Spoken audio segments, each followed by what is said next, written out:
I guess I now need to pause the music, unfortunately. Like I said, I'm not going to milk this, but I want to talk about it.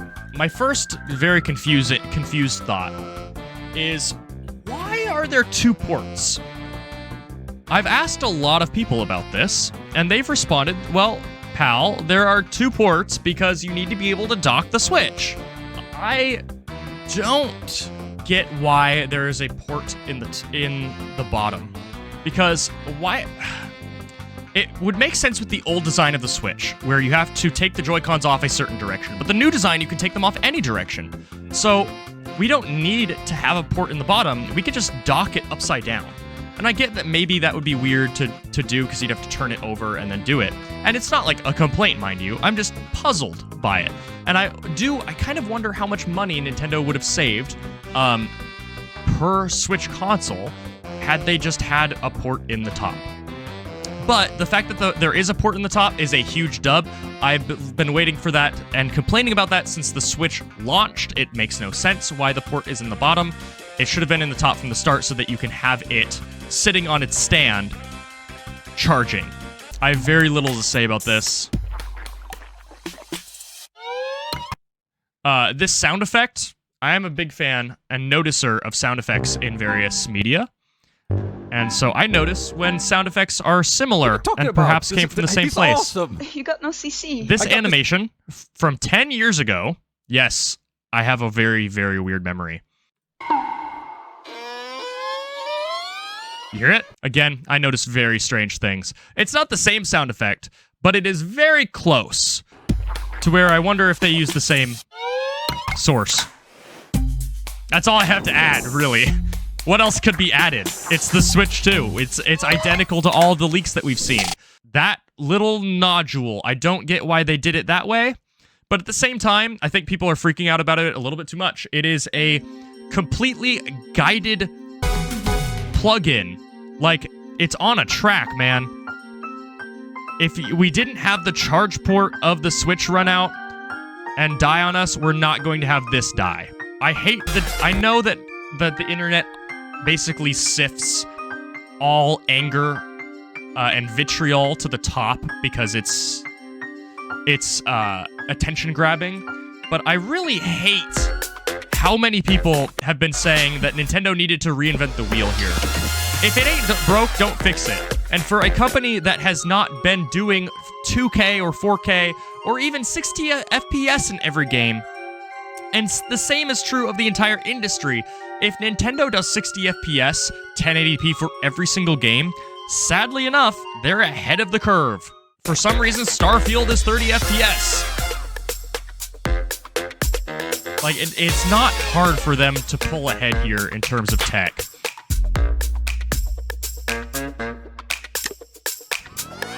Like, I've seen some people freaking out about how this is them just lazily phoning it in and doing the same thing over again. I'm like, no, man, it's Nintendo. They've never been about being the most powerful thing on the market.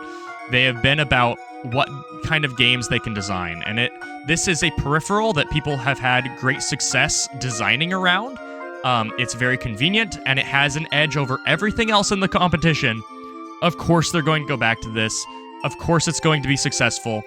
Like, so many Switch games, so many Switch games are held back by the hardware. All of the Xenoblades are so much worse looking than they actually should be because it tanks. Breath of the Wild was a slideshow, and if they can update those and allow them to run at 1080p 60 even handheld, that's a dub. That's great. Let's talk about Mario Kart briefly, just to acknowledge what's on screen. 24 players. This is the one thing I'm dooming about. This right here. I am personally a big hater of Mario Kart 8 because the tracks are too wide, and so it is impossible to, or nearly impossible to, shut people out of getting their item.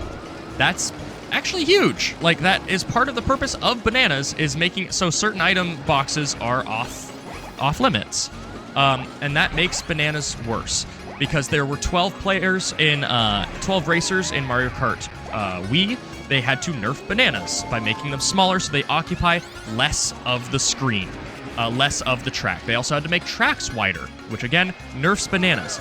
And there's a point to them nerfing bananas and why that's a problem. Also, because there are 12 players, you can be further behind than you ever were before, which means they have to buff catch-up items, which means that bagging becomes stronger. And then, as the death knell, they have coins with not item boxes. Item boxes were perfect design. Fake item boxes were perfect design because, as a front runner, you can now get something that doesn't defend you, but it can be laid as a trap. With that being gone in Mario Kart 8 and replaced with coins, then front running gets worse. You can get triple bananas, yes, but you can't block a wide angle area with those. You can just place more traps, which doesn't really affect anything when the tracks are as wide as they are. And if there are 24 players, that means they have to nerf bananas more. Look how wide these tracks are. Look how wide they are. Think about Double Dash. Think about every Mario Kart before Wii. How there were only 8 players, and so green shells are big. They were not smart. They didn't auto-aim like they do now when they ricochet. And they were big, and you felt that they were rewarding for hitting your targets. Tracks have to be bigger. Shells should be bigger, but they can't be because there are more players throwing them. I'm not excited about 24 players, or however many it is. As for the designs of the characters, the only weird one, which I guess I can't zoom in here, but the only weird one is Donkey Kong. I don't know what's going on with Donkey Kong. He's kind of terrifying. Like, he's similar. I've heard people say he's like his Mario movie design. Whatever. I wouldn't be shocked if that's a placeholder and they'll change it by the end, especially considering people are kind of freaking out about it. I don't want DK's design to change because this isn't as silly as his current design. But whatever. It's whatever. I've heard some people talk about how maybe Mario Kart will be open world and it will be like a giant map and it will be like, I forget what that's actually called, but like an actual Grand Prix, I guess, where you start at one part of the map and you're supposed to get to another part and you can go off-road and there are crazy things. That could be a neat premise, and I would be fine with 24 players at that point because then they'd have to buff items. Like, imagine a blue shell is essentially like nuking a part of the map. They would have to buff items so much to make that work. But it would be a nice change of pace. I just hope that it's not Mario Kart 8 and it veers more towards Double Dash / Mario Kart Wii, personally.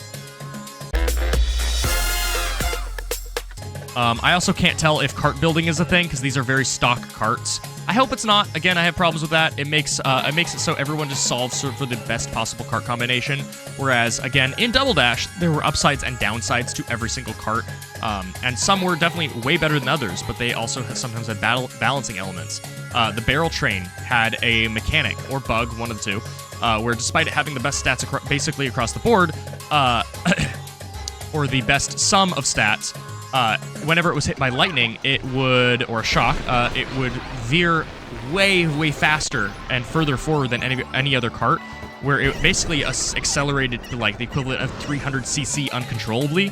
And so it was the easiest cart to target shock, despite it being the best cart. And so they had a lot of balancing factors like that. Not really so with cart building.